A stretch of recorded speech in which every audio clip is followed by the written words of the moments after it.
हाँ क्या है, बोलो। आपको फौरन यहाँ आना होगा, सोहा के बारे में बात करनी है। बाबा ने तुम्हें कैसे ढूंढा? मैं एक दोस्त के साथ उसके घर पर थी। क्या अपने बाबा को नहीं जानती हो? वो तुम्हें और तोलगा दोनों को मार सकते थे। रिकॉर्डिंग ना करो, ये अच्छी बात नहीं है। दुनिया मकाफात अमल है, याद रखना। कोई भी अल्लाह के अज़ाब से नहीं बच सकता। सर में गोली मारो इसके। सोहा, सब खैरियत तो है? मत पूछे अदनान भाई, कुछ भी मत पूछे। चचा अब आप रिटायर हो गए हैं, मेरा ख्याल है अब आपको जिंदगी एंजॉय करनी चाहिए। कान खोल कर सुनो, आइंदा मुझ पर झूठा इल्जाम लगाने की जरूरत मत करना, समझ गए? कहाँ जा रहे हो? हाँ, कॉफी पीने। सालगिरह मुबारक।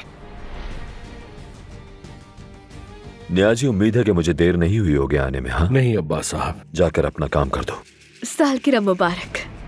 हैप्पी बर्थडे टू यू, सालगिरह मुबारक। दरअसल हम अदनान साहब को हिरासत में लेने आए। तोलगान ओज़गिश के कत्ल के हवाले से इन्हें हिरासत में लेना है। कल उसकी लाश कचरे के ढेर से मिली और मुझे अदनान साहब की गाड़ी के डैशबोर्ड से ये पिस्टल मिली है। इन्हें हथकड़ियां लगा दो। तुम परेशान मत होना, हम निकाल लेंगे तुम्हें। मैं भी तुम्हारे साथ जाऊंगी।